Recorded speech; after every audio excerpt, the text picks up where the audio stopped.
All right, welcome back to Golf Subpar with Colt, Knost, and Drew Stoltz, and we are back again talking Fanatic Sportsbook and Fan Cash. Most sportsbooks, their rewards are just fluff, but Fan Cash is the ultimate sports currency. And when you bet with Fanatic Sportsbook, you get up to 10% fan cash back on your wagers, win or lose. Did I mention they are giving away millions in fan cash this year and that you can use that fan cash on anything in the Fanatics universe? Go check it out yourself. Download the app today. Winning hits different here. Must be 21 years or older. Gambling problem, call 1-800-GAMBLER. Connecticut, call 888-789-7777. Massachusetts, call 800-327-5050. New York, call 877-8-HOPE-NY. Maryland, visit mdgamblinghelp.org. Not available in all states. Terms apply. See Fanatic Sportsbook app. Woo, Sleaze. Not much golf going on in the world. But a lot of gambling. Past week. A lot of gambling. But Tommy Fleetwood did stay hot over in India. Winning over there. First time his son's been able to run out onto the 18th green, which I thought was really cool. Little Frankie Fleetwood told him a couple weeks ago, he's like, you've never won where I've been able to come out on the 18th green. So Tommy said, bum. I've been thinking about this for a while. Had it written down, I think, in his yardage book and said, I'm going to make this happen. And damn it, he goes out there and does it. And here comes Frankie. How about the year he's had to go from just like heartbreak after heartbreak after heartbreak? Will you ever win on the PGA Tour to all of a sudden, how about the last handful of months? Wins out there, Ryder Cup, for my money, best player that was out there. Mm-hmm. That week, goes over to India, does it again. And I think, like, as far as Europeans go, he might be the most beloved non-American when he plays over here. Yeah. Everyone loves, I mean, how could you not like Tommy Fleetwood? I mean, he's as good as they come in his golf game. It just feels like it's all kind of coming together right now. It's a shame he's got to wait so long before Augusta and major season right now because he is going. I mean, he's one of the best. Kind of similar to how Victor Hovland was after the Rome Ryder Cup. I was like, that's the best player in the world right now. Tommy may be it right at this very moment. Yeah, he's up close. There. There's the one other guy, but after him, he might be next up. Pretty damn good. But congrats to Tommy on another win. Always rooting for him. One of the nicest guys in the business. Justin Leonard won on the PGA Tour Champions. Eagle in the last hole to beat Ernie Els and Thomas Bjorn by one. But there was some golf talk going on this past week, thanks to a little video that we put out. Talking about how I applied for my amateur status. You got a lot of people in your corner. Yeah. A lot of people pulling for you. Really, a lot of nice people out there, by the way. The things people say is just absolutely ridiculous. They want you back and playing some AM stuff immediately. I think we just need to clear a few things up here because, look, it was a 5-minute comment. They got broken down into a little video. And I understand, like, part of the video you could see why you might think, like, I'm solely doing this out of spite and I'm doing it to try to win the Mid-Am and play in the Masters. That is not the case. We were joking around the whole thing during. We were joking how you and I might be matched up against each other in it one day. First off, could you imagine? I haven't even been given my amateur status back. I don't even know how long it's going to be. I've not heard from the USGA. By the way, talk's clicking. The talk's clicking. You might have CTE. The clock is ticking because I believe right now we're at like business day number 8, and they say they respond within 6 to 10. Yeah, it's coming. It should come this week. Okay. And yeah, I think we did have a discussion about it. We even had some like off air. It's like the intent of this is not, and correct me if I'm wrong on any of this, like, hey, I want to get my amateur status back. I'm going to play the Mid-Am. I'm going to play all the USGA stuff. I'm going to play every single tournament that matters. Like, do you want to play some ragtag pro scratches things, maybe some fun Mid-Am tournaments that honestly don't affect 99.9% of the people like commenting and things like that. Just have fun. Like, I would be shocked if you ever like, I'm signing up for the Mid-Am. Like, I don't think that's the intent or the goal. Like, in reality, this isn't going to affect like the competitive landscape of Mid-Am golf. It's just, I would hope not. Right? Like, am I off on any of that? No, I mean, I enjoy playing pro scratches, which forever I've been the pro. We have one at Wisbrook. There's a big one out in the desert at the plantation, which is a lot of fun. I am technically a pro. Playing in those events, which, by the way, they're not cheap. Okay, the entry fee's a decent amount of money. Odds are we're not going to make any of that money back. We're going to go have some cocktails and have a lot of fun, but it'd be nice to be the scratch person on that team and then go team up with one of the pros. It would never work scheduling wise with what I do, but like the 4-ball, I know how much fun that is for y'all. That would be a blast to go playing. If the Mid-Am worked out and I was able to tee it up possibly in a qualifier and go do it, yeah, maybe one day I would do it. But that is not the mission behind this. Like I mean it when I say like the Walker Cup thing is a very important thing to me. It's the honor, the highest honor I've ever had in golf was represent the United States at the Walker Cup over in Ireland. It'd be cool as shit to one day possibly be the captain of one of those teams. I saw what it meant to Nathan Smith. I know what it's meant to Buddy Marucci with him doing it. It would be really cool. I don't know if it's even possible if it ever happens, but I know being an amateur probably looks a lot better than being a professional, which I was informed, though. I don't know if it's totally true. The GB&I captain is a professional golfer over there. They might run things a little different over there. But everyone needs to calm down a little bit on this. There's a lot of articles written without reaching out to me, which I thought was really unfair. They were just looking at the comments, looking at the 90-second video we did, and writing an article based on that. And I just didn't really think that was fair without them hearing from me first. I think everyone's putting the cart way before the horse here. Yeah. It's like, A, it hasn't even happened yet. B, we don't know what the time frame will be. And C, let's wait till someone gets there, like a long-time pro gets their amateur status back, starts entering all the USGA stuff, starts dominating mid-amateur golf. And you could say right now, like, oh, look at the mid-am this past year. But there's different like levels to this. A guy that plays, 3-4 years on the mini tours, works another job on the side to try to subsidize that is different than a guy like you who played 8 years on the PGA Tour and then comes back. And for those reasons, they have different waiting periods on this whole thing. But it's like the outrage of it. It's not like you're violating anything. The USGA is the one making all the decisions here. So if you got beef with somebody, it's probably like they're the ones to talk to about reinstatement. They could easily set some criteria like if you play 5 years on the PGA Tour, full seasons, you're never going to play amateur golf again. Okay, like at least there's a criteria for it. But right now, anyone can apply for it. And I just think like until like longtime pros start just taking over mid-am golf, I don't know what all the outrage is about. I mean, I am one of these guys that played mini tours for most of the time, right? And then I got 4 years reinstatement. I haven't entered any individual USGA qualifier since I turned pro. At the beginning, I was like, I don't even think it's worth it. You scared I don't know if I cared. What? At the beginning, it was honestly people like, you can play the mid-am. I was like, maybe, and that would be fun, but like, let's just say I got in and let's go say, and I was better when I, 4 years removed from playing pro golf. What if I did go win it? I was like, is that worth like the backlash, I guess, for, playing pro and being reinstated? You get to play the Masters, Sleaze. Of course winning it is Masters would be fun, and I would thrive. Let's be honest, I would thrive at Augusta. But anyways, like it's different for everyone. But that was kind of my thought on it. And then I waited a handful more years before doing like the 4-ball and stuff. And now I'm a complete scrub. Yeah, and you never know. Like with this happening now and all the talk about it, maybe the USGA does come out with a specific criteria. I have a feeling all those people that hated on me aren't probably going to thank me for that. I mean, Sleaze, some of these things have been said. Like I'm getting a lot of people would lose a polo deal over this. Some of these comments they've made towards me. I've had people tell me I should have to give back every dollar I've made in the game of golf in order to get my amateur status back. I'm like, cool. I don't have a house. I don't have a car. I don't have anything.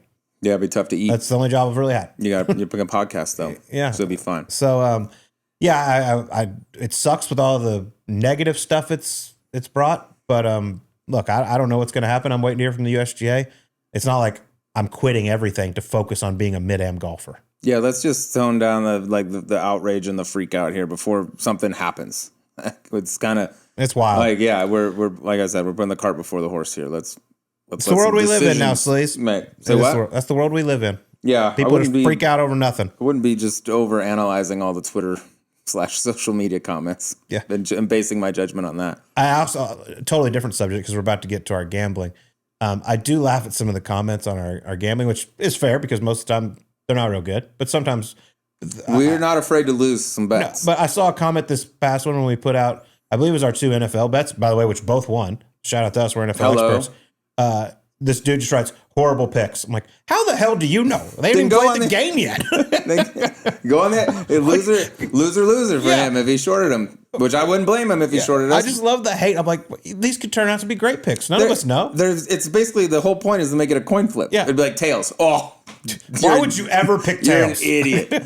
You're an idiot. By the way, self-suck, I went 2-0. I do a lot of losing and gambling on here, but I did have a college and an NFL winner, so suck on that, hater. Yeah, you thought we were going to have another winner, but then we bet the other side. I thought we had Vandy over LSU. I think we talked about Vandy after that, but I forgot that we'd go in against LSU. I should have advised against that. Okay. They're a real deal. Well, guess what? We're back again. And go download the Fanatic Sportsbook app. Follow along with us.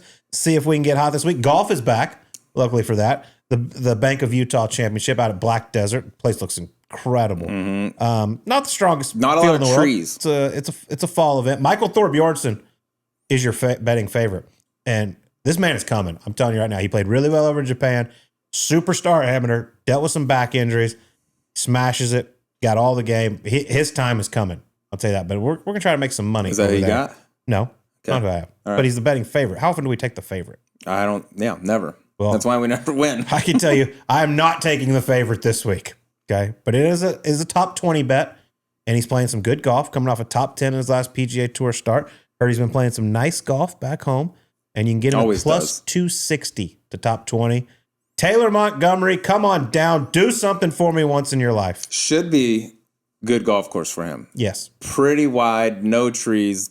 Tough to get it out of play here. Only problem is it's like putting helpful. It's like fairway and then Mars. And then dead. But it's a lot of grass. Yeah. From grass to grass, it is a lot. I actually really like that bet. I'm going to go with the guy we only saw, like Matt McCarty won last year. Scoring was low, 23 under, but a lot of guys around that 20 under mark. So you got to make a lot of birdies. This is just a guy that I know can stack them up, and he's streaky, although he's become way more consistent. He's added a lot of length to his game, which is part of the reason why he's been so much better the last few years. But give me Steven Yeager top 20 plus 220.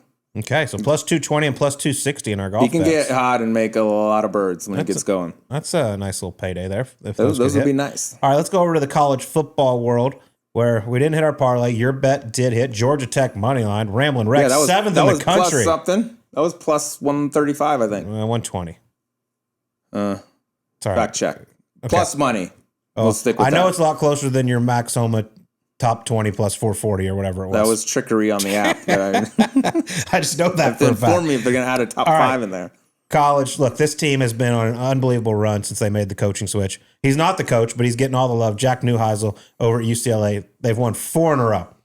And it's been an awesome story to see. I mean, they had nobody showing up at their games. They stunk, and they've just rattled off 4 in a row. One of them gets Penn State. Pretty impressive win. But this week, a little different program they're headed to. The number 2 ranked team in the country, the Indiana Hoosiers. And they're catching 25. It's not enough, my friend. A lot. I think the little Cinderella story is going to be over for a week, and I think Indiana is going to take care of business at home. They are mean. That coach is awesome. Yes. Just got paid, by the way. $93 What's he million. getting, 11 a year or something like that? 8 years, 93 Good job. million. Well deserved. I mean, that program was a 0.0 factor in college football, and he got there 2 years now. They're top 3 in the country. Do you find it funny at all? Unbelievable hire. That he got that massive contract right after James Franklin got fired from Penn State? I think they said, we got a real one. We're going to hang on now. If you got one like that, although his buyout's probably monstrous if he ever starts to lay an egg. But I don't know if they win by that many, but I think this is a little different animal playing Indiana right now. All right, I'm going into the world of the ACC.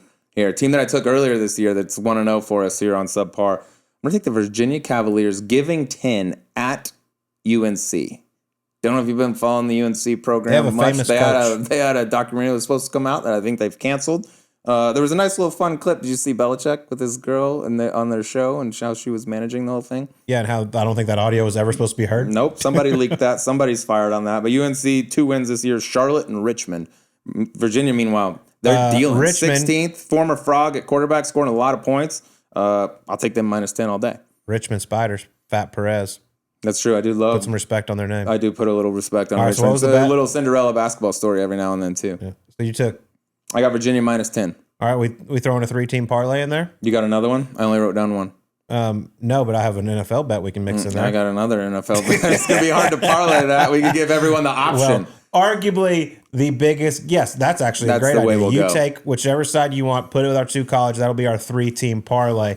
But arguably the biggest game of the season so far. Not arguably. The Dallas Cowboys, the offensive powerhouse Dallas Cowboys, are heading out to Denver to Mile High Stadium.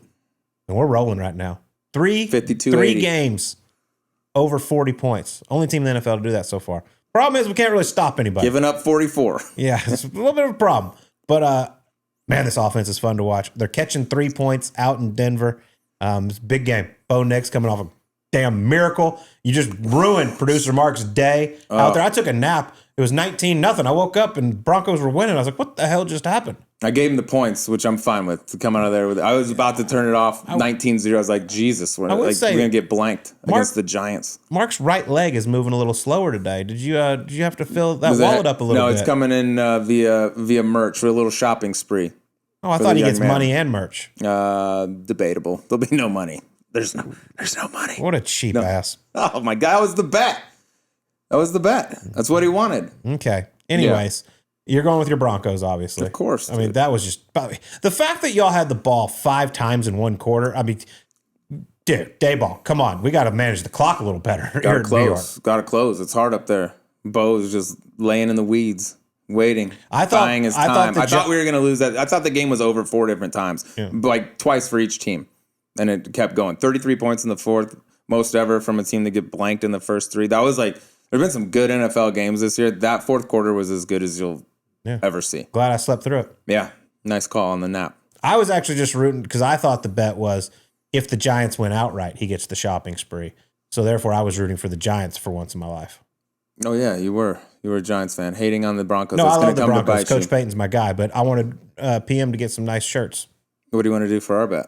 I think you should get him some nice shirts anyway. A guy in Pittsburgh's piercing his nips. Yeah, we're not doing that. Okay, that would hurt. No numbing cream. No, that's raw. All right, so here's the deal with the 3-team parlay. You can take the Hoosiers, Virginia Cavaliers, and either the Dallas Cowboys or the Denver Broncos. Obviously, I'm going with the Cowboys. He's going with the Broncos, but a big game. We'll figure out a bet. One of those will win. We'll just do a fresh, just right here, since it's on the pod, just a fresh $100, easy little $100. Put it in the self-suck. Put it in the self-suck jar that currently has $0 in it. Because we never talk about ourselves. No, dude, never. What a waste of a nice jar. Oh, man. But, okay, $100. I get 3 points. Bet. There you have it. All right, well, a bet's a bet. Now it's time to get to our guest this week. By the way, he had to do a little something for you. Yeah. Which was my idea, by the way. That's how selfless I am. I threw out that he should throw in sleeves. So selfless. In the broadcast. But he was the number 20. Did it twice. Number 20 on Smartest Athletes, according to Sporting News back in 2010. Smart guy. Recently also filmed with number 15, which will be a surprise. True. We're just knocking out smart dudes now. That's what we do. Mm-hmm. Just a bunch of smart dudes sitting around talking ball. That's it. All right, here's Greg McElroy on Subpar. All right, our guest today is a certified knower of ball. He led the Alabama Crimson Tide to an SEC and a national championship in 2009 before moving on to the NFL, and now he is everywhere on ESPN as an analyst and a broadcaster. The great Greg McElroy. How we doing, brother? Hey, boys. What's happening? Good to finally make this happen. I know. We've only been talking about it for 2 years. It's not like you have a lot going on. I mean, Sleaze is just absolutely hacking it up at courses, drinking transfusions, and I don't even know what to make of you right now, Colt. I honestly, busy man. Busy man. I'm checking out these fall tournaments, taking a peek, and there's just no Colt. Like he won't do it. He only does elevated events broadcast now, I think. That's where he's at. If I was doing the fall events, I wouldn't be able to come take your money on the golf course, This wallet right now is feeling pretty nice in this pocket after National Golf Links. Greg. Clear the air. If you spent it in more than one place, it was not enough to warrant buying more than 2 drinks in Scottsdale. So I think you might have gotten away with a couple Coors Lights, Miller Lights, Bottle Blonde. That's about it, because it wasn't that significant of a beating. But it was unfortunate to know that a professional golfer gave an amateur that started playing the game 10 years ago to a side. Well, that is really pathetic. Oh my God. Your thoughts? Embarrassing. Well, I live and die. I would never. I follow the guidelines, what the USGA says. We typed it in the app and it said 4 shots. I'm sorry that you've been playing some really good golf. I'm busy working every single week, slaving away at my job. Don't have time to practice. And also, currently pro golfer, soon to possibly be amateur golfer. I think with how much money you made on tour, though, it should take at least 3, 4, 5 more years at least. It's like half your ESPN salary. 2032. 2032 at the earliest. I see cuts made. I see events started. Like, to me, I'm not buying it. I think it's all a bunch of load. I've had this conversation with Tom Lovelady. I've had this conversation with Bobby Wyatt. I've had this conversation with all these guys that have since gotten their amateur status back. And you guys still know how to get the ball in the hole, and you played for millions of dollars. And now we, as amateurs, are supposed to go toe-to-toe. Like, are you kidding me? Is that fair? I literally at National hit the clubhouse on 18 and had to give you 2 aside. Like, literally. I mean, honestly. You did not give me 2 aside, sir. I gave you 2 aside. 2 aside. Get to a side. I mean, don't let the facts get in the way of a story here. I need to know how you hit the clubhouse. Was that the second shot? Well, you just can't be right on 18. There's a lot of what we call water right on 18. Yeah. And I was told keep it left. So I kept it left, all right, and got a hold of it, unfortunately. Good news is I didn't quite make it all the way up to the clubhouse, but I did have the option to hit a 60-degree flop over the clubhouse, and I decided not to do that. I just punched out and took my medicine. And of course, that's the one that Colt got me on. He didn't have enough belief in his game. Did a lob wedge over the corner of the clubhouse. He pitched straight sideways out. A lot of places you do that. National is one that's a dicey roll of the dice there. 100%. That's not the place. All I know is I was not going to take that clubhouse into account. I would go out backwards at the tee box with the 3-wood before I tried to take on that corner and hit a 60-yard flop after I boned 2 wedges off on 3 and 5. You're a cerebral player, just like you were in football, you know? I'm actually glad you brought that up because I talked to your swing coach. By the way, you have a swing coach, a world-renowned swing coach, the best in the world. The last 2 years, Mark Blackburn. He said he was known as a cerebral quarterback, not so much as a golfer. Would you like to defend yourself there? I don't buy it. No, because he's 100% accurate. Like all of us that are amateurs, I think I can make every shot, which is stupid. Oh, I can get it over that. Oh, you know what? I got a window there. Like I can get it through there. Like to me as a football player, I knew what I could and couldn't do. That's why I played as long as I could with as limited ability as I had. So I knew what I could get away with. I knew what to try, what not to try. In golf, I'm willing to try anything, which is why I get myself into some trouble. So for instance, like my natural ball flight is a little bit left to right, but I can say, oh yeah, this hard dog leg left, I'll just draw it up over that tree. And needless to say, I'll duck hook it into the woods, have to punch out, probably hit the tree, kick it back, hitting 4 out of the fairway, and I've only advanced the ball 208 yards. Sounds amazing. So yeah, it happens. So yeah, no, I'm not a cerebral player. I have probably a little too much confidence, and frankly, I'm not so worried about making double because most of the time at that point in match play, like who cares? Yeah, you pick up. Yeah. You lost that hole. Let's go in the next one. You're a gunslinger. Yeah. Are you a tinkerer? Like are you a range rat? Always messing around with different stuff? No. I have tried a few things in my past. I will give things a whirl. So, for example, I went with those jumbo max grips for a bit, and everyone was calling me Bryson Jr. And that was when Bryson wasn't cool. So I felt like I was blazing a trail. I definitely am a little bit of a contrarian when it comes to golf. Like, for example, like if all my boys are rooting for US, I'll root for Europe in Ryder Cup. Why not? And I'll take their money. That's treason. That is treason. It's not treason if it's opportunistic. If they're always like, all right, $20, all right, done. Like deal, whatever it is. What are the odds, you know? But no, I wouldn't say I'm a tinkerer, so to speak. I don't have enough time. I have 3 kids. I don't go to the range. Yeah. I go straight to the tee, and if I putt, that feels like I've done something before the round. That's well done. And you might be the first quarterback that I could think of that's not like one of these crazy analytical, mechanical, need to know everything about everything going on. But you're 4.7 handicap currently, correct? Yeah, that sounds right. Yeah, 4.7. Where can Mark Blackburn get you to? Where do you expect him to get you to? And if it's scratch, let's say, if you don't get there, is that more of an indictment on you as a talent or as Mark as a teacher? Definitely me as a talent. As much as I'd love to put that on Blackburn's shoulders, I don't think it'd be appropriate given the results that he's had the last few years and the amount of checks cashed by players he's working with directly. So while I'd love to say that in a member guest format, I'm a pretty good player. Like I like where I'm at. I'm going to be a good hang. I like that. Colt knows, and Sleaze, we haven't played a lot, but like we're going to be able to hang. We'll win the hang. We might not win the tournament, but we'll win the hang. I can promise you. As an Irishman, like I'm going to bring it. I'm going to give it my best shot.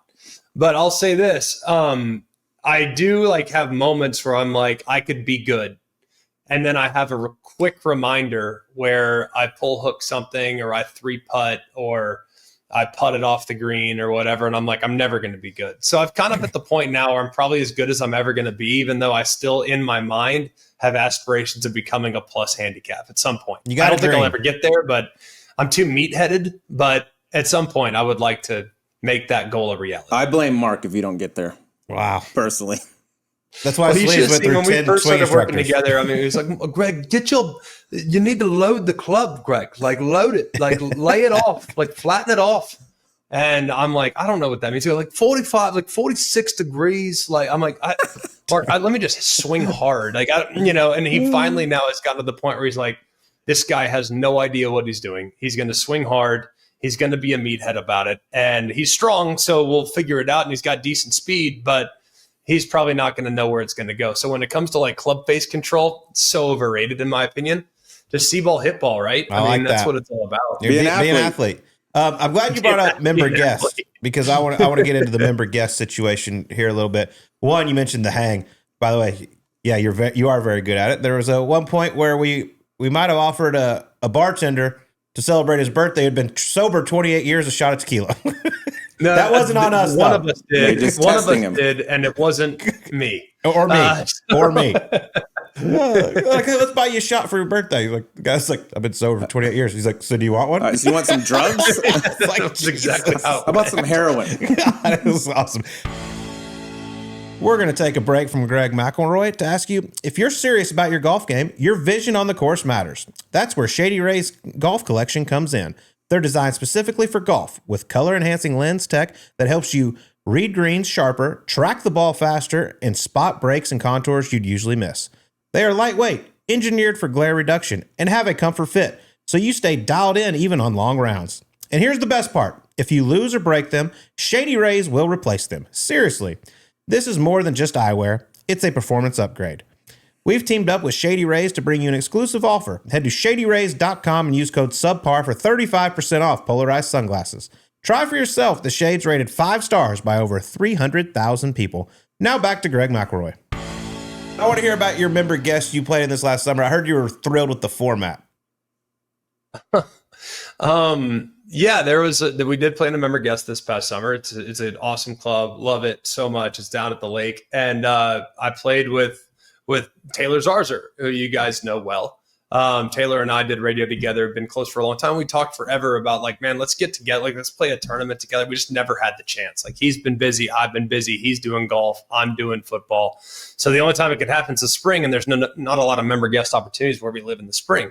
So we finally made it happen. We win our flight. We played great. We were so fired up. Well, weather's coming in and we know it's summer in Alabama. It's going to be a little dicey. Weather's coming in. They say, you know what, we're going to go to a chip off. We decide to lay down a mat on Bluestone, a kitchen mat, not like a chipping mat, not like a turf situation, nothing authentic. It was quite literally a kitchen mat on Bluestone with the green running away and a back left pin. So it was honestly an impossible shot. Like, we had former Walker Cuppers that didn't land it on the green. I mean, it didn't hold the green. I mean, he hit it into the fairway. And the guy started on 2 Walker Cups and he won the first flight naturally, and he always does. His partner is the golf coach at Houston. He didn't hold the green and he carries like a +3 handicap. So we're sitting there like, this is ridiculous. How are we supposed to do this? I got it short because I was trying to hit it like into the rough and just hope it would trickle out and end up close to the green. The guy that won it hit a boned 9-iron into a sprinkler head, popped it 20 feet up in the air, and it landed as soft as humanly possible and trickled to about 7 inches. And it was one of the worst shots of the 14 that were hit. It was one of the 16 that were hit. It was probably the worst one as far as contact, and yet it was the winner. So yeah, that one was a little mad. Taylor and I are still claiming victory, but it's okay. Like, we didn't get any art on the wall, but next year it's on. You call it a bad shot. I call it a great imagination. Yeah, that's outside the box. It's creative. Sevy, it was creative. I actually got a FaceTime from y'all during that tournament, and I didn't know where you stood in the tournament, but I was like, you said you like to win the hang. You guys were winning the hang as far as I could tell. We were trying to. I think we talked on one hole that is the 15th hole. It's probably like a 560-yard par 5, and Taylor and I both were sitting there like, yeah, we can go for it. Like, we had like 310 in. We got it. We're going to go for it. We're waiting for people on the green for like 15 minutes. We talked to you, Kisner, about 4 others just in preparation for that one shot. I hit mine scalded rocket into the woods on the right, and Taylor actually hit his close and 3-putted. So yeah, it was a good time to be able to visit. Yeah, we were rolling there on 15 for sure. Yeah, me and Kiz were actually at Duck City at the John Deere having a few, and I don't know who was having more fun, us or y'all, but it was a good one. Photo finish for sure. Kids had shot like 11 under and missed the cut. was like, what the heck happened? He played well, Yeah. but for whatever reason, they went deep that weekend. Fun sport. You're in Birmingham. Some great golf courses you belong to down there. Country Club of Birmingham and Shoal Creek. Do you play at Shoal Creek as well? Yes. Yeah, we play at Shoal as well. Good lineup. But Birmingham has like one of the best junior programs in the United States. Like some good talent comes out of there. A lot of good players and a lot of good golf. I think per capita, naturally, Long Island, Sea Island, like all these golf hubs, Pinehurst, Scottsdale. Like there's a lot of places with amazing golf, but for a city our size, the quality of the golf courses around our town are amazing. Shoal's a credible championship golf course. Birmingham West, where sleaze is no longer allowed, at least for one more year. And then the statute of limitations will run out. What did you do? Which, by the What way, did I do? Watching your boy hit darts into like tucked pins with 17 transfusions in his system was one of the more remarkable feats of ball striking I've ever seen. Thank you. He made Corey Connors look like he was hitting it off the hustle. That's how incredible your boy was. God bless you. That entire week. That's the nicest thing anyone's ever said about me. It was impressive. To see that he could barely walk in a straight line while carrying his bag and yet get it on plane as well as he did was pretty impressive. It was a hidden talent for sure. So between Birmingham West, Birmingham East, Shoal, Vestavia, which is phenomenal, in great shape, Old Overton, you got the Robert Trent Jones all over the place. Hoover's a great spot. We have so many in our neighborhood, in our community, that we are spoiled with good golf, and a lot of great players come out of here as a result. Yeah, there is a lot of good golf around there for sure, except it's so damn humid in the summer. But by the way, did anyone get a reward? Stay soft. It's fine. If you're scared of a little sweat, you just sweat it out. A little sweat. Yeah, once I get my amateur status back, I might just come dominate the Robert Trent Jones golf trail. On a serious note, did anybody get a reward for finding Sleaze's silver medal at Country Club of Birmingham? Yeah. No, because if you haven't been paying attention, gold and silver prices are up 52% year over year. So I think it was actually liquidated and has since been, let's just say, repurposed. Okay. Repurposed. That's a nice way to put it. Actually, we left it there. That's and nice. It was like 2 years. It was gone. We talked about it. Nobody knew where it was. Like 2 years later, get a message like, hey, dude, I got your silver medals. Do you want them? So they found their way home. We got them. Some very nice people down at Birmingham. I mean, some guy found his conference championship ring at a Goodwill here in Scottsdale. Now he's losing silver medals. I mean, this guy is unbelievable. I got too many awards, dude. It happens. I mean, but honestly, like if you can get a good deal at a quality pawn shop, like why wouldn't you just take a college ring over there and maybe a silver medal from a USGA event? Like, I mean, goodness gracious, dude, you know what people would give to have one of those, and yet you just leave it around. Sometimes you didn't bury it on the course somewhere. We got we had a very nice evening at Birmingham. Some of the nicest people in the world, by the way. We enjoyed that place. Awesome joint. Awesome joint. Glad you guys had a great time. You're welcome back anytime. However, the next time that Colt and I play, I will be getting 4-a-side to potentially 5-a-side. That's fine. I'm not scared of you. I'm not scared of you. Feels right. If you were cerebral, I'd be scared of you. No, you don't have to worry about that, bud. Okay. I can promise you that. There's a lot of things that you need to be worried about, but being cerebral on the golf course is not one of them. I'm a complete head case. Perfect. I love you. Like you even more. So we've been talking some golf. I have no idea where this next question falls because it is from that crazy man, Mark Blackburn. I'm just going to read it to you and see if you can help me. He said, so what? What's next is one ask him about other two. Oh, he's talking about Coach Saban.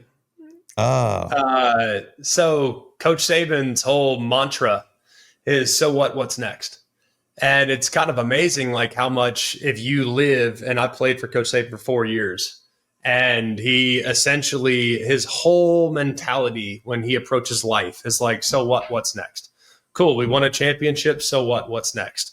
Awesome. We brought in the #1 recruiting class. So what, what's next? Oh, today was a great day in the fourth quarter program. So what, what's next? Like he lives by that mantra. And it's amazing like how it applies to us that have lived in that world for 4 years and how it becomes challenging as an adult where it's like, okay, we had a great career achievement. Oh, we just had we just bought a house or whatever. Oh, we want this. Oh, we have this. Oh, we're desiring this or whatever. And you get what you want. And it's, so what? What's next? And it's kind of amazing how it's like infiltrated my brain. And it's awesome, man, having played for Coach Saban. Like the number one influence in my life is my dad. But Coach Saban probably unintentionally would be second, just because those 4 formative years with him were instrumental in like what I've become as a person. So the so what next mentality is great. So as soon as we lost that member guest off the Bluestone, it was like, all right, we're disappointed. So what's next? So I like that. It's good. That's a good lesson. So Coach Saban, is he a guy like after y'all win the national championship, he's not going to go on like a week-long bender like the rest of us? No. He actually yelled at us in the locker room postgame because we were playing the Texas Longhorns and we were up 24-3 at halftime. And we were in a great spot. We I don't want to say we took our foot off the gas, but the level of intensity in the second half, not what it needed to be probably. So he was very adamant about like, hey guys, proud of y'all. You guys did a great job. But for those of you coming back, like we got to be better. Like we got to be better in the second half. We got to finish, stuff like that. So yeah, I mean, that's the way he operates. This is a guy too, that when they implemented the 14 playoff, it went from the national championship being played on, January 4th, 5th, 6th, 7th, to the national championship being played on the 11th, 12th, 13th, 14th. And he was frustrated because that was 7 less days he'd have on the recruiting trail that he would have had under the BCS format.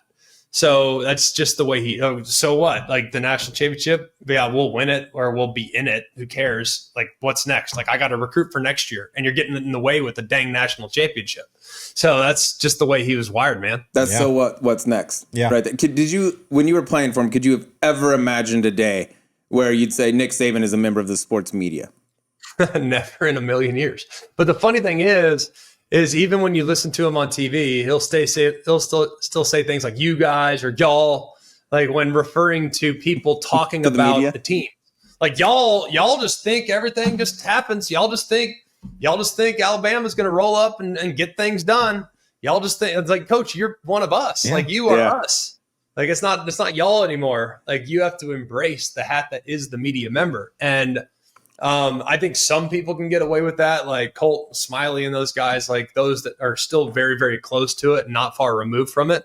But once you have like fully embraced the media member role, it just is what it is. Like you can dislike what the media does or what it stands for, the narratives that it creates, but you're part of it. So yeah, it's kind of funny how he still refuses to acknowledge that he's joined the dark side. Yeah, Coach, you also need to wear your credentials at SEC Media Day nowadays. Mm-hmm. Okay. You don't get no pass just because you're Nick Saban. You wear them credentials. You're media. Let's not get carried away. I think he'll be all right at SEC Media Days. And frankly, if somebody stops Coach Saban because he's not wearing his credential, I would love to see that interaction. Yeah, I'm with you. I think Coach would be just completely dumbfounded. I think he'd be like, I wouldn't know what to do. But it wouldn't surprise me. There are some people that are not super big sports fans that might not know who he is. And that's happened since he's been on that side of the world. He's a beauty, and he's good at the media. Like he's fun to watch with him and McAfee on game day. But I've only had one interaction with Coach Saban, and it was thanks to Sleaze. I was actually caddying for Taylor Montgomery at the Phoenix Open one year, and he set it up where we were going to play the second 9 of the Pro-Am with Coach Saban. So it is a miserable day in Phoenix. Like it is. We get to they started on the back 9. They get to 1. We're joining them. Get up there, introduce. He's got his Alabama straw hat on and everything. He's ready to rock. And the rain it is monsooning out here. It is miserable. And we were just sitting there waiting to see if they're going to blow the horn. Taylor hit. They get ready to go hit. And he's got his umbrella and he's just, stone faced. He goes, boys, I have a rule. I'll never quit a round of golf unless I'll be willing to cancel football practice. He said, football practice is over. He said, we're out of here. He's like, I ain't playing in this. Well, I'm surprised he led with that because I would think he'd be coordinating how many shots he was going to get. And I would think that knowing him, he drives a pretty hard bargain. I would think he'd probably get an ample amount of shots from whoever it was that he was playing against, and he would proceed to absolutely dominate them. Yeah, because he knows his game, and while he's like a 4, 6, 8 handicap, he knows where the ball's going, and he'll hit that 5-iron as straight as an arrow, and he'll run it up, bounce it on the front of the green, control the spin right to where it needs to be from a distance standpoint. So yeah, the fact that he said, I'm not playing in this says a lot, because his competitive character on the golf course, man, it gets going. I also feel like there's a level of fear with Nick Saban, whether you probably more so for you having played for him, where you're just like, you respect him so much and you know like how hard-nosed he is. Now that he's in the media, and you are too, like he's a quote-unquote contemporary now, does that eever go away for a guy like you when you look at Nick Saban? Can you ever talk to him like a normal guy and not a coach? No, to me, he's just like he's my friend now, I guess, to an extent, like in a weird way. There's still naturally a built-in level of respect and appreciation and all those things. But no, I don't really fear him anymore. I was very scared of him early in my career, and then was very scared of him probably up until we won the national championship. And at that point, it's like, okay, he's going to like me now. Like, we're good. Like, you know what I mean? Like, so I think that fear lifted in 2010, and that was better. And like, I played freer, and he was great. But no, the fear went away probably 15, 16 years ago. Now he's just, my coach, and I'm grateful for him. But it's like my dad. Like when I was growing up, like I was scared to death of my dad. Like everything. Like, oh, I'm going to tell your dad. My mom would tell me that all the time. Like, oh, don't let dad get the belt. Stuff like that. But now, like, my dad's my best friend, so it's like, yeah, there's a certain respect naturally and admiration, but fear is probably not the right word. Go back to your Bama days, though. Was there a time when you were playing where you the most scared you've ever been to have to go into coach's office, or you coming off the field having done something stupid? Is there one moment that stands out where you're like, oh my God, this is going to be miserable? Yeah, there's about 8. But one in particular stands out pretty good. We're playing against LSU, and it's in 2009. And we call a play. It's like a little sprint right. It's pretty simple play. Nothing too significant. Julio's on a comeback, and we have a deep corner on the inside. In that play, we might have actually tagged it with another comeback. So it's basically like 2 comebacks. I'm rolling to the right. Pretty simple. It's basically Julio outside in, and you're good. Well, I liked Julio, and then because Patrick Peterson was covering him, Patrick Peterson kind of dropped back. So I had Julio, but Peterson was just close enough to where I was like, yeah, I'll get off it. So I look inside to either Marquise Mays or Darius Hanks. I don't recall exactly who was in the slot.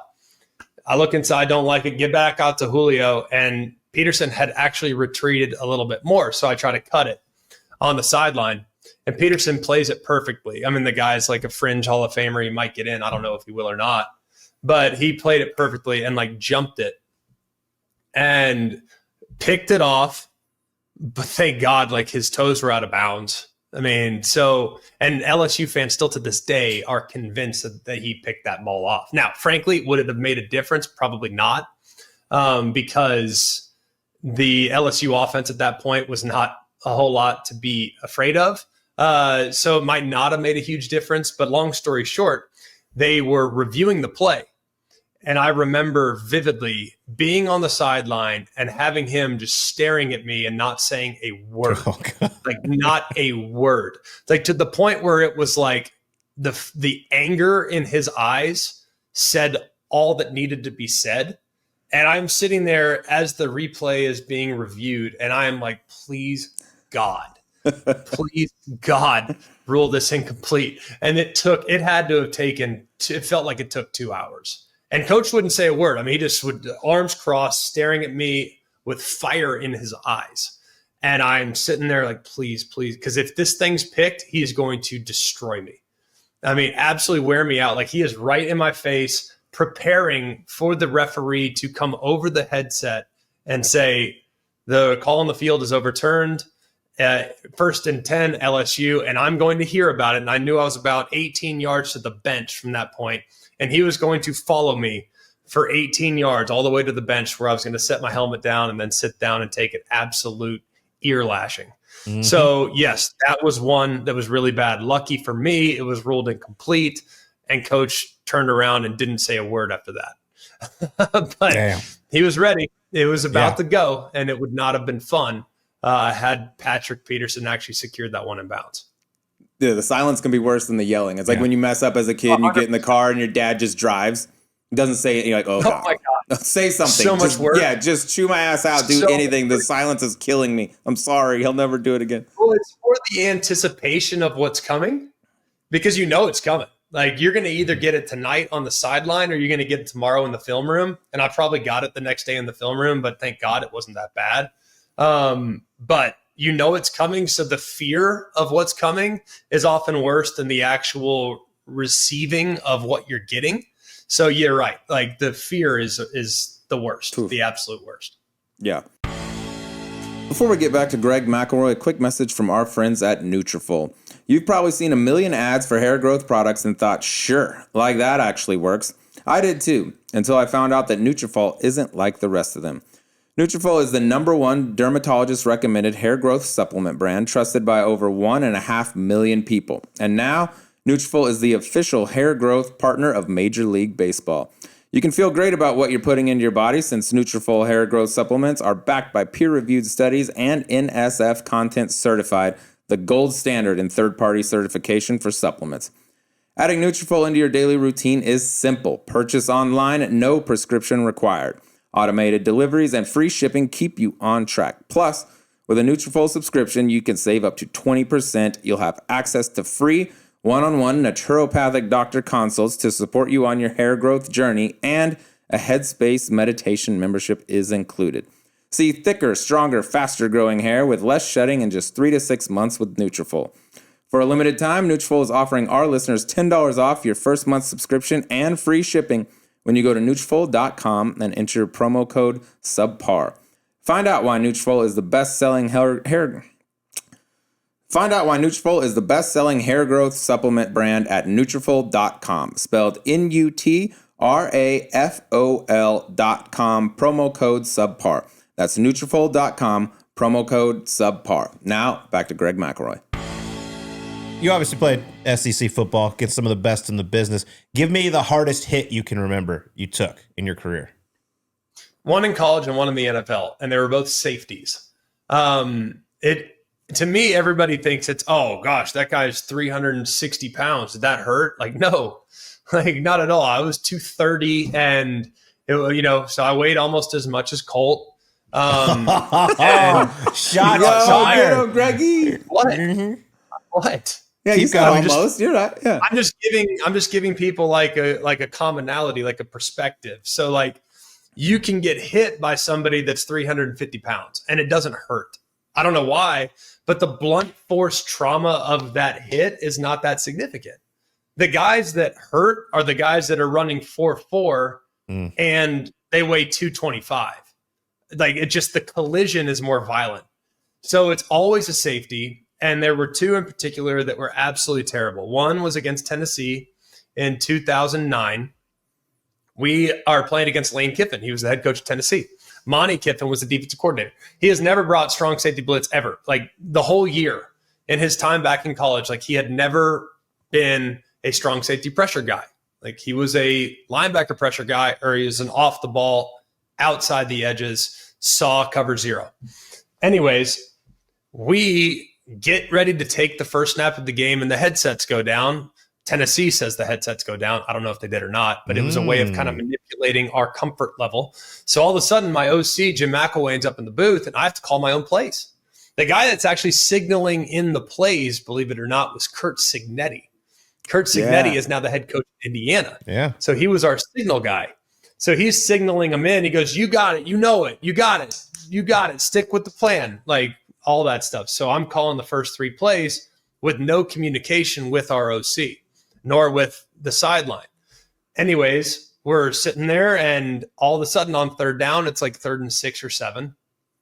They decide to bring Eric Berry, who is like All-American stud.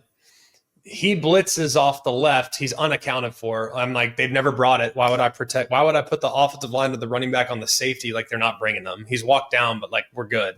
So we're clear. I'm not even thinking about him. And he hits me as I'm getting ready to release the ball, like on the left side, as hard as humanly possible at about 15-yard head starts, full sprint right into my rib cage.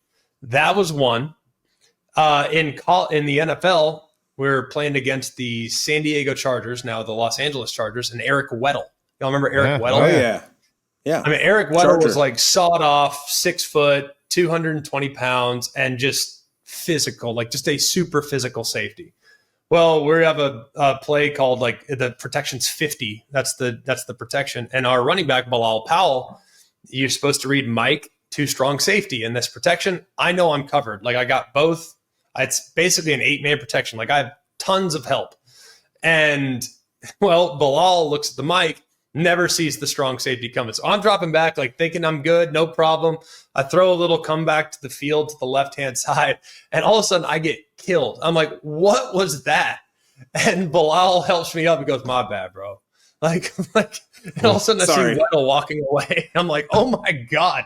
And if you see the violence on that hit in the actual game itself, it was like, wow. So that was week 16 in the 2012 season. So it was about, I don't know, 8 degrees, and in 8-degree weather in New York, it hurts a little more. So that one hurt, and it kind of took my breath away for a few plays for sure. Yeah, I think everyone obviously knows it's violent. You get hit hard, but like since they came out, Netflix did the quarterback series where the quarterbacks are mic'd up, and you can hear the contact, and then you can hear the noise like Kirk Cousins is making as he's getting hit. It's terrifying. Yeah. Put it this way, like if my kids choose not to play football, I will not be upset. Yeah, exactly. If they choose to play football, we'll totally support them 100%. But if they decide to go in a slightly different direction, we will, without question, support that decision because it's violent. And I'd be lying if my body doesn't hurt a little bit when I wake up on some days for sure. I mean, I broke my ribs in the SEC championship game. The hit wasn't super violent, but it was more just the way I got hit. So it was like Brandon spikes on one side, a defensive end on the other, and just both at the same time just hit me. So I broke the 9th and 10th on the left side. I had to play the whole fourth quarter with broken ribs. They hurt. I didn't know about it, but I was definitely in some pain. And then went through the entire prep plan, preparing for the national championship, bone stimulator, calcium pills, like you wouldn't believe the preparation just to try to get my ribs feeling good. And I'm telling you, it's not 3 plays into the game, Sergio Kindle for the Texas Longhorns breaks him again. I'm like, oh my God. Like, all right, there goes that 6 weeks of work trying to get back right. But yeah, football's a violent game, man, but it's the best. Like that's kind of what makes it so great. You got to be a little psycho to play it. But part of what makes it fun is that your life is kind of on the line every play, so to speak. And the danger of it is kind of what makes it appealing. Yeah, I remember that when you had those ribs and you gutted it out, ended up winning that national championship. And that just speaks like, I think, like the expectations at Alabama. I'm curious, when it's win or bust, national championships are kind of like the bar. When you're the starting quarterback, the face of the program, and you go out and lose, call it the Iron Bowl, which I think you won one, lost one. And that, what's it like going back to class on Monday? Look at Captain Prep here, by the way. Like, what do we got? I mean, just dialed in, looking up Iron Bowl records and stuff. Yeah. Cam Newton, fumble. Yeah, I did. Yeah, we lost to Cam Newton. Thanks for bringing it up. So losing as an undergrad would have been a lot tougher because you actually, like, that was the day. Like, we would literally walk into class with 300 other students, and you're sitting in marketing 300, and they're like, well, but lucky, right? Everybody is like, they were booing you at the game, and now you're sitting next to them, and you're working together on a project in GBA 490. It's like, this is strange. But it also, like, that's kind of why you go to a place where they care. I mean, to me, that was what made it appealing. Like coming from Texas and growing up in Dallas, Fort Worth, and playing at a place like South Lake Carroll, which is where I went to high school, like the expectations were outrageous. And like for example, we lost 1 game in 4 years in my high school career. And that was by 1 in the state championship. So like I wanted to go somewhere where the expectations were high, and that if they expect you to win and they care as much about it as you do as a player. So that's what made Alabama so appealing to me. I'm sure it was similar for you, Colt, when you watched the Mustangs when you were in school. How you so many shots. You're really angry about this $60 you lost. I'm just saying it was. Yeah, just comparing it. Yeah. I'm just saying it was similar. I'm not saying it like I'm just trying to draw like a comparison. Like you and I are, we're just similar. Anyways, in move our on. Anyways, like removing that, but yeah, you heard about it, like 100%. Absolutely. And like if you played poorly, like people would talk smack to you, 100% on the way to class. Yeah. On the way home from class. Now, most people were pretty nice and encouraging, and your friends, of course, outside the football team were supportive. But yeah, I mean, you heard about it. At least my parents heard about it. Like my girlfriend heard about it. Like they heard the whispers for sure. At least social media wasn't as big as it is nowadays back then. Yeah, they'd have been reasonable. It's just the worst. That would not have been good. That would have been really bad. You're social media, right? And I would not have enjoyed my experience as much. I don't think, for sure. I don't know how they do it. Yeah, you're anti all social now, basically. Anti all social. Yeah, smart man. That's why you're always smiling. Smart dude, but don't use. That's why I scored so high on that Wonderlick. Oh, by the way, one of the highest of all time. By the way, explain this to me. That fits. How did they think you scored 48, but then all of a sudden it was actually a 43? Yeah, that's a good question. Well, I don't actually know the answer to that. So they never tell you your score. I actually came out of it thinking I got a 50 because the questions are actually pretty easy. It's really more about, can you finish the test? And I was able to finish, and I probably made a little mistake here or there. So slowly I'll ask you one of the questions. All right. What is the smallest number?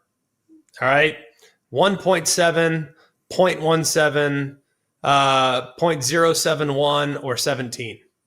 0.071. One for right? one. It's not a hard question. How'd Vince Young mess this up?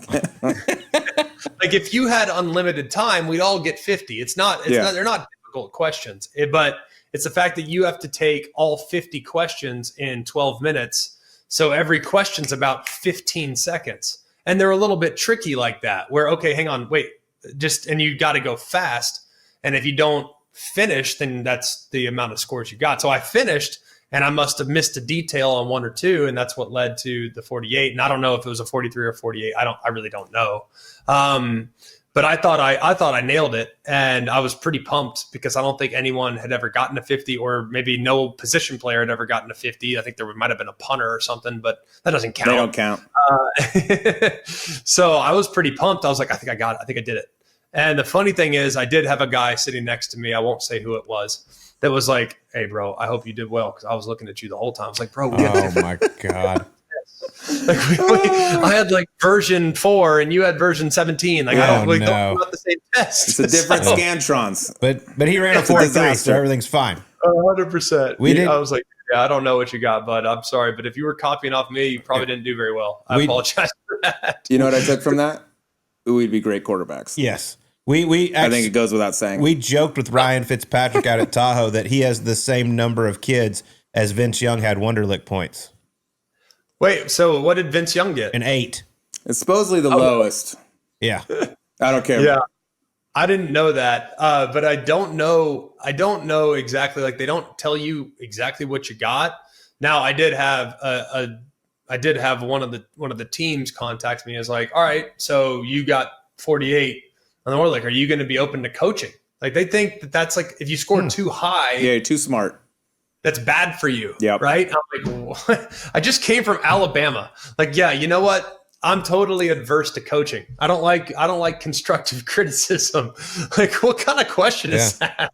Yeah. But yeah, they think that that's like a negative. So you need to score like in the 30s. That's the ideal spot, because then you're coachable, and also at the same time, you're not limited from a processing standpoint. Well, when you were ranked the 20th smartest athlete by Sporting News, you're not going to get in the 30s.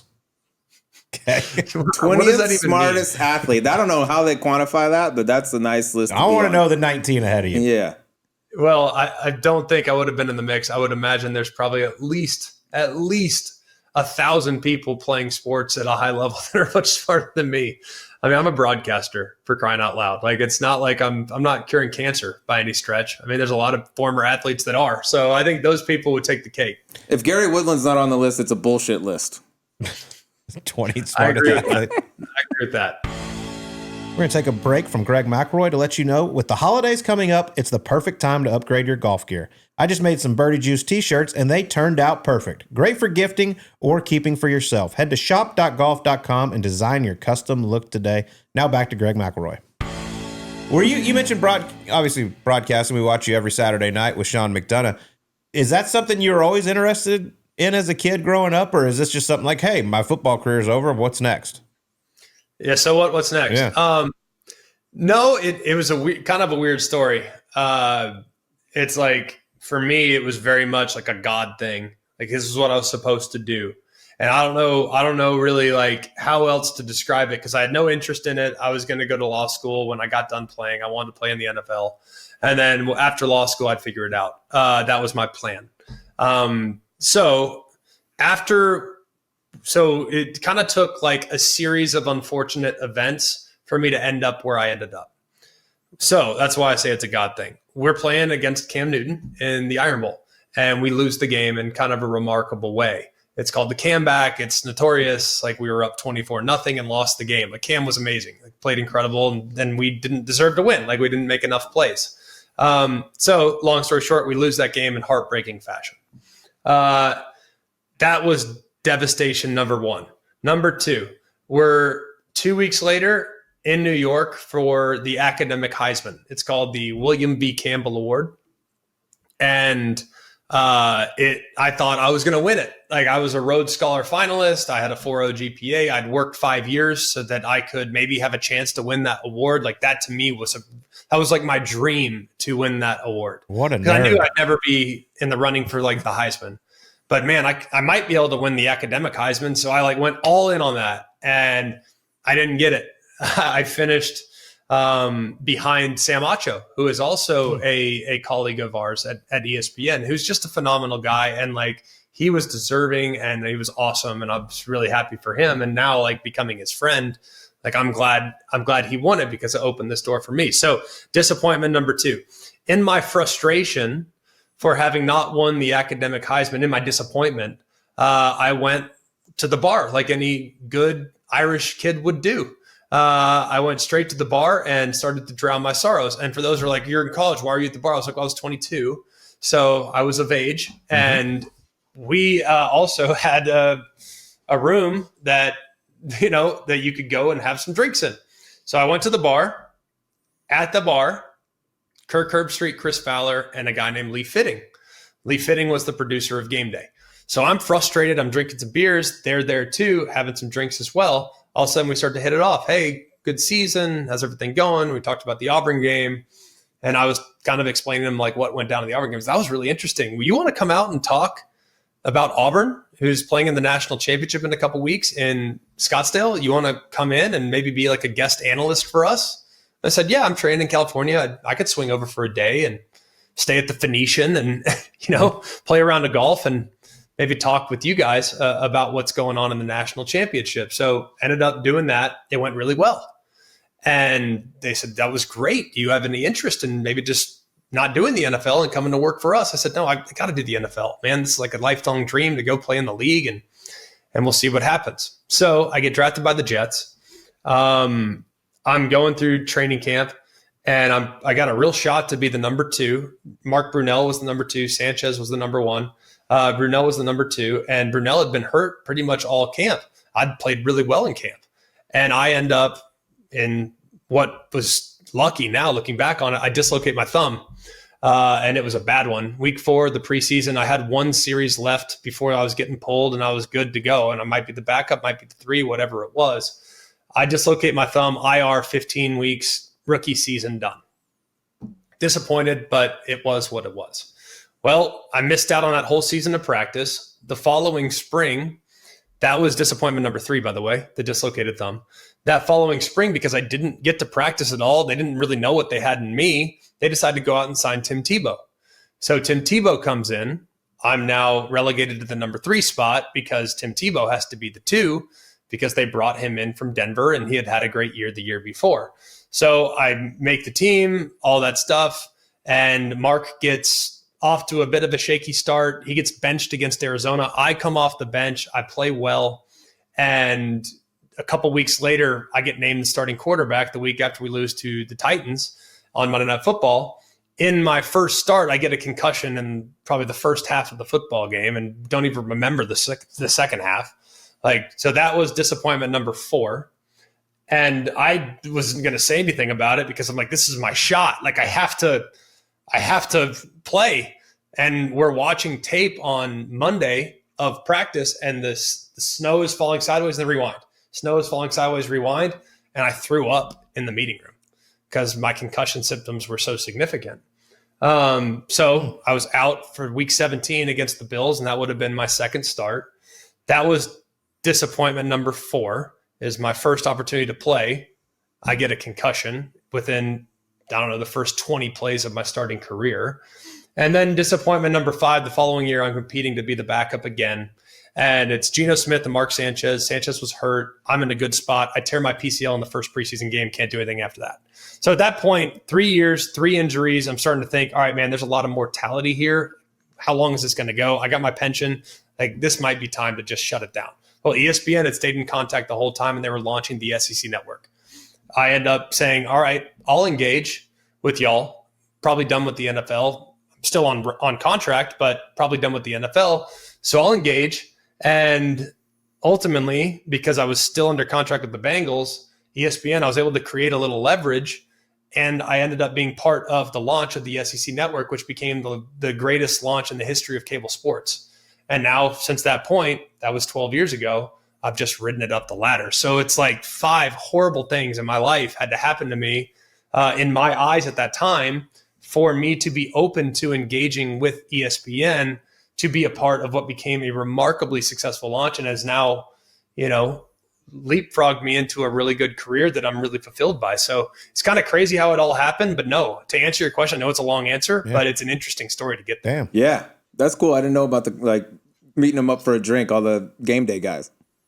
And that's how I kind of the first leg of speaking about football, that was it, just by chance. Yep. That's cool. Just lucky. I mean, if they're not at the bar, or if I win the academic Heisman, I don't go to the bar because I have media responsibilities. Mm-hmm. So I win the academic Heisman, I have media responsibilities. I'm not at the bar to engage with the game day guys who ultimately invited me to get into broadcasting. So it's kind of insane when you think about it. Yeah, suck on that, Sam Acho. If you were just a little bit bigger of a nerd, you would have won that Heisman. Just a huge. That would have been it. Because I have really been shorting on my nerdiness. It's always been a flaw. Right. Don't downplay it, dude. Lean into it a little more. Should we get to the E9 here, Sleaze? Yeah, let's go E9. All right, E9. I'm gonna let you pick the first question this time. We kind of rotate. We rotate. We can ask them both. Give me, are movies being made about you? Who do you want to play you as the actor? And then also give me your childhood crush.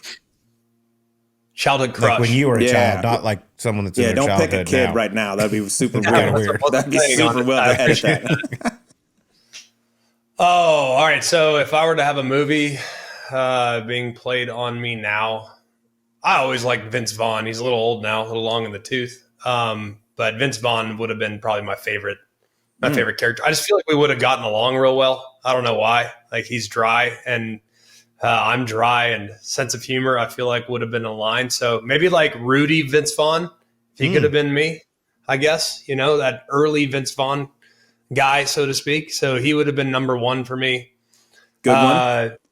Be easy to say Brad Pitt, just because of looks. Obviously, but that's a layup. He's taken by our previous 400 guests. He's tied up making 400 biographies right now for everyone else we've had. Yeah, that's fine. They can have them. Right. Childhood crush, pretty easy. I had a few seasonal, but I was of age when Jessica Simpson was rocking Daisy Dukes. She had a run. That would have been one.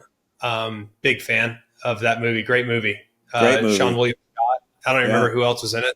Doesn't matter. That's it. That's the list. Yeah, pretty much it. So something climbed up in her undercarriage.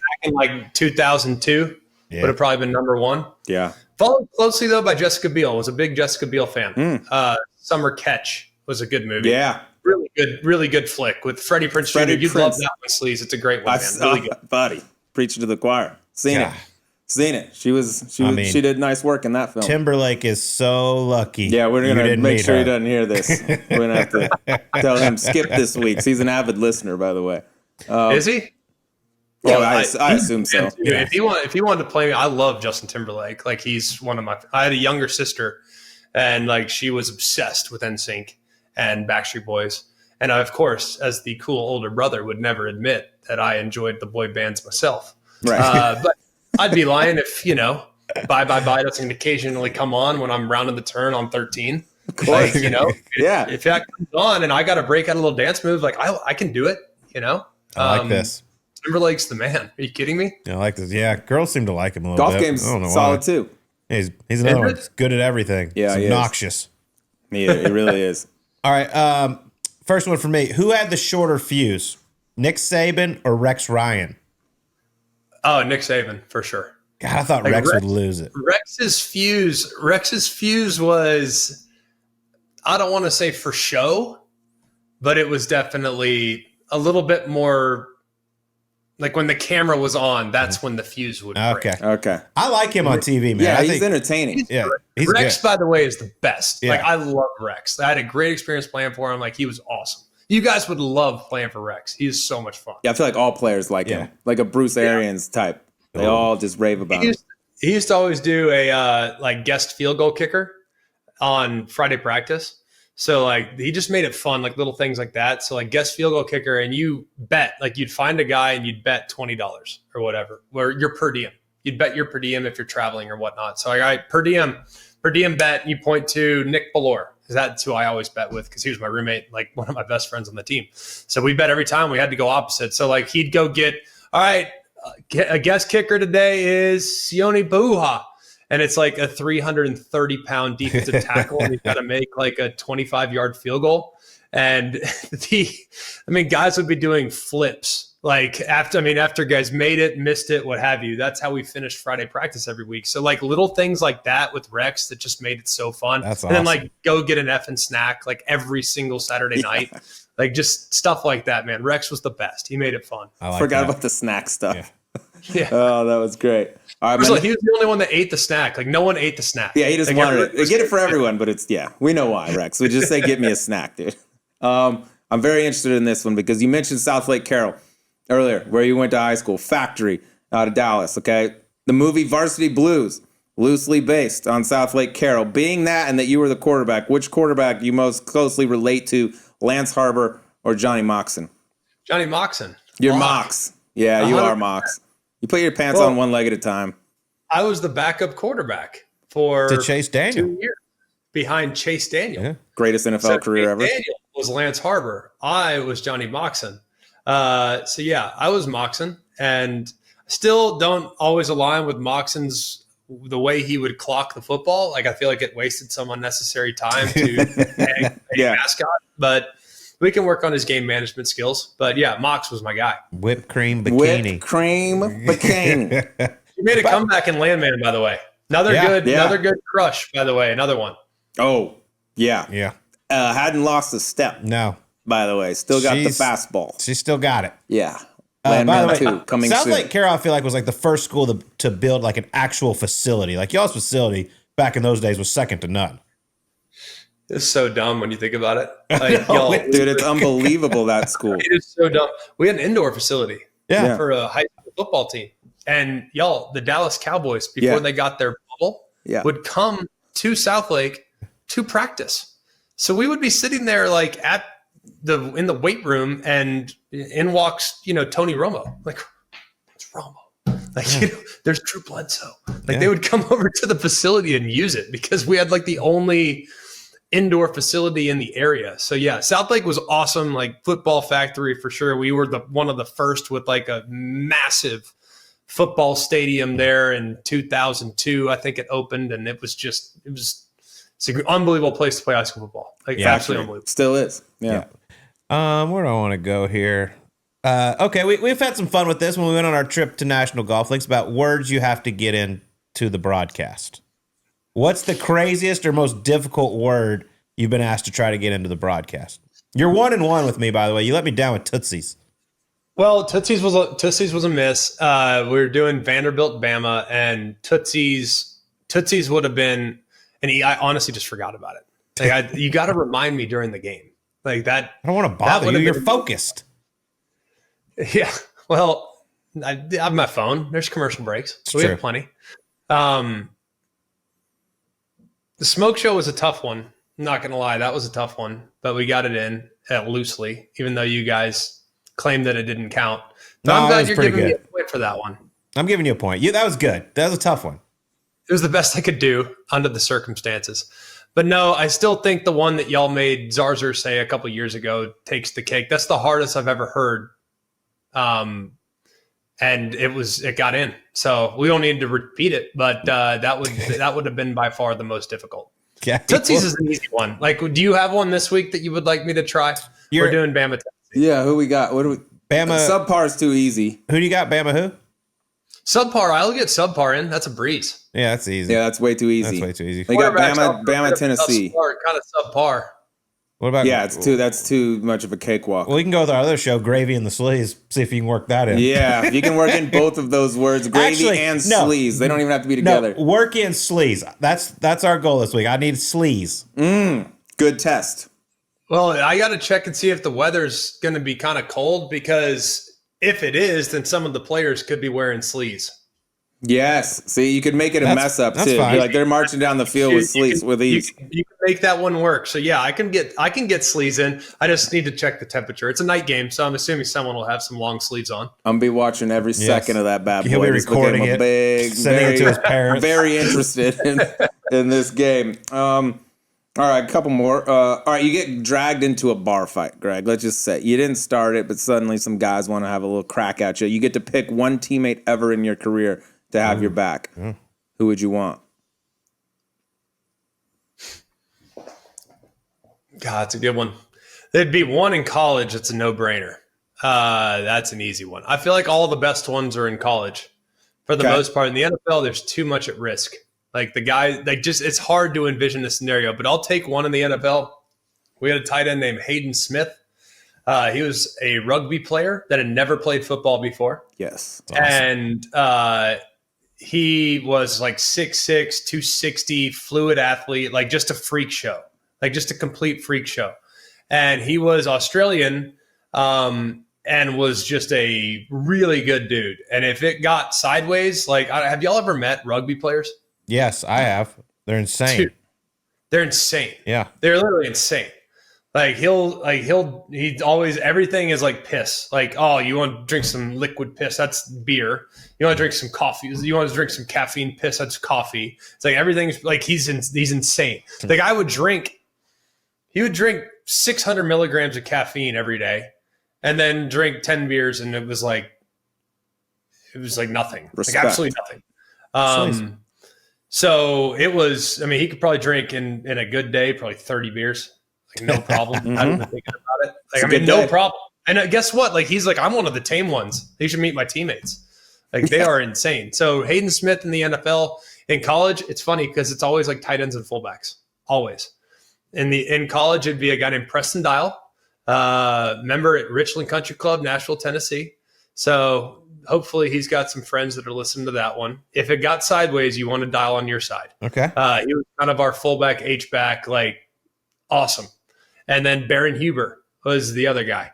It was our fullback. Wore number 40. Those two guys, if things got sideways, they had your back. Like, honestly, you think about that, you think like D linemen, linebackers. Like, no, you want fullbacks and H-backs because those guys like search for contact.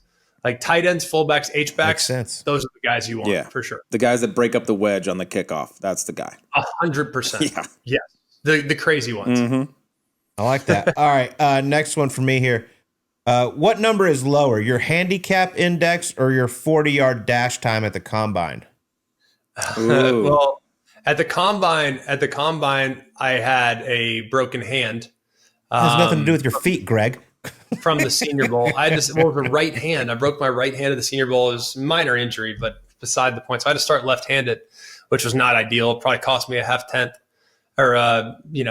maybe a tenth, who knows.